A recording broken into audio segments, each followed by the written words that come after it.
The finale.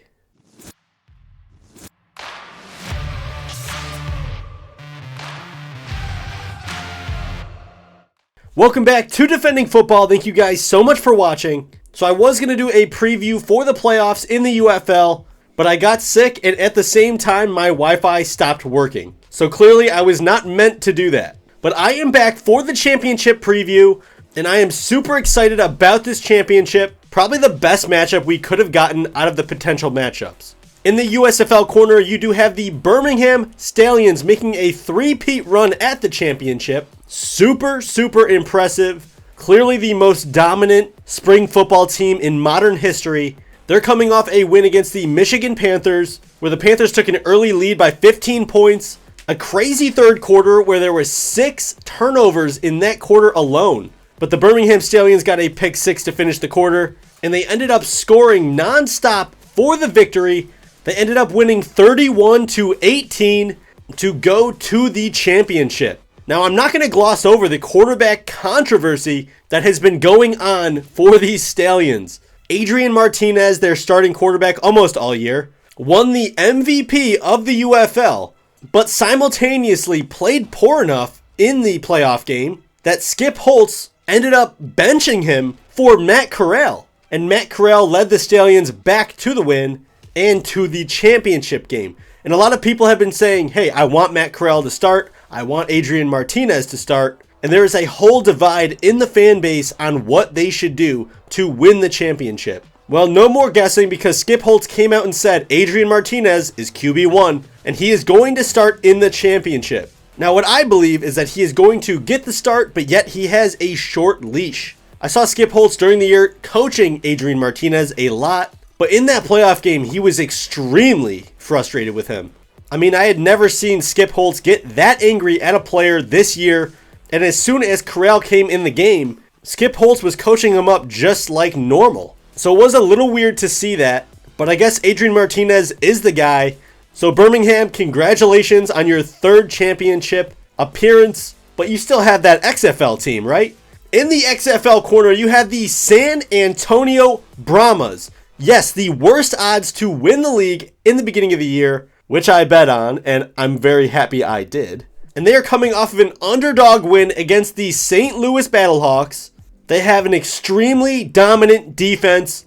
QB1 has come back full force for them. Chase Garbers is the guy in San Antonio. Anthony McFarland, the running back, is back. Electric running back. And the receivers do what they do. Their guys step up. Their offensive scheme is very aggressive, and their defense is just suffocating. They took on the St. Louis Battlehawks, and the Battlehawks decided, hey, we are not going to show up for our first playoff game in franchise history. Yes, a fumble made it close towards the end, but yet it doesn't matter.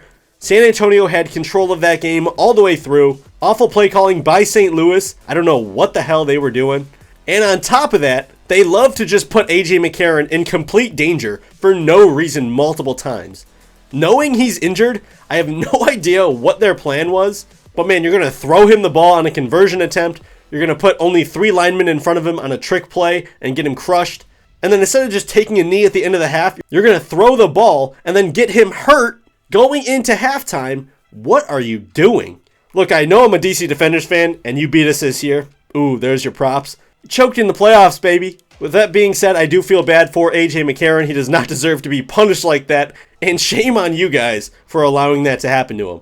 But with that being said, the San Antonio Brahmas just look super solid going into this championship matchup, and I really like their chances. This is not going to be a blowout whatsoever. This is going to be an extremely close game. Personally, I thought St. Louis was going to win that playoff game and then lose in the championship anyway, but I actually like how it turned out better because this is a better matchup. This is going to be a better game for fans and a better game for the league. The only downside is St. Louis fans are going to be pretty salty and probably not show up. But if you are a St. Louis Battlehawks fan, don't be salty. Show up to the game, support the league, and support your team, of course. Don't be that guy, okay? Anyway, looking at this matchup is going to be a fantastic game. I'm super excited. The best part about this game is that this is the only team that has beaten the Stallions all year. They were obviously 9-1 going into the playoffs, won again, so they are technically 10-1, and now the Brahmas are 8-3. At this point, none of those records matter. None of those games matter. Just the one on Sunday. Real quick, I'm going to give you guys my power rankings before the championship, and then I'll give you my prediction. All right, here it is. You have the Stallions staying at number 1, the Brahmas moving up to 2, clearly better than St. Louis. St. Louis falling to number 3. Maybe because injuries, we don't know. They lost to the Brahmas, can't justify putting them any higher than 3. The Panthers did not look great, and of course Perkins did not play. Don't like him without Perkins, so they are staying at 4. Unfortunately, the Renegades are at number 5. I got to give them the respect that they deserve. Luis Perez is the spring king. Hopefully he doesn't retire this year, but he is a great quarterback, and that team just got unlucky this year. The DC Defenders at number 6 going down. We lost to the Renegades somehow, and of course they love to disappoint me this year, but I still love them. I still love them. The Showboats move up to 7 as they somehow just don't lose to the Roughnecks, who are at number 8, the worst team in the league, but the Showboats have the first pick, so explain that. So that is a double L for the Roughnecks. Sorry, Necks fans. Maybe next year. Got it. So the championship game is the San Antonio Brahmas, Birmingham Stallions, 5 p.m. on Fox, Sunday, June 16th. This is the game to watch if you are a UFL fan. Hopefully a ton of people tune in for this one, and a ton of people show up as well. I wish I could be there, but I'm in New York. Can't miss work. Can't happen. But at some point, I do want to go to a UFL Championship. Maybe if it's held in DC or somewhere close. But anyway, anyone going, shout out to you. You are amazing. And comment down below if you are going and what team you love. All right, guys. I'm going to say that the San Antonio Brahmas upset the Birmingham Stallions and put a big crack in this dynasty. I think the Brahmas are going to dominate on defense, and Adrian Martinez is going to get pulled at some point for Matt Corral. But I think it's going to be too late, and the Brahmas are going to take the win. They rarely ever let a team into the 20s on the scoreboard, and I don't see it changing now. They only allowed 9 points earlier in the year to the Stallions, and that's ridiculous considering how good the Stallions are on the offensive side of the ball. But you also need to understand that the Birmingham Stallions defense has been regressing. They lost their play caller, and on top of that, Adrian Martinez stuffed his stats against a lot of bad teams in the USFL conference. I know they should be the favorite as they are extremely talented of a team. I got to give them the respect. It wouldn't be a shocker if they won, but in my opinion, the Brahmas are the team to take them down. They are probably the worst matchup for the Stallions, and I'm sure Stallions fans, whether they admit it or not, are shaking in their boots right now because they know this could go any way. I'm going Brahmas 26, Stallions 16. Yes, it's going to be a 10-point game in my opinion. I might look stupid. Too bad. Let me know down below what you think is going to happen and who's going to be hoisting the UFL trophy at the end of this season. Again, I appreciate all you guys that are subscribed. We're pretty close to 1,000 subs already, which is awesome. I've just started this channel at the beginning of the season. It's been like, what, 11 weeks or something like that?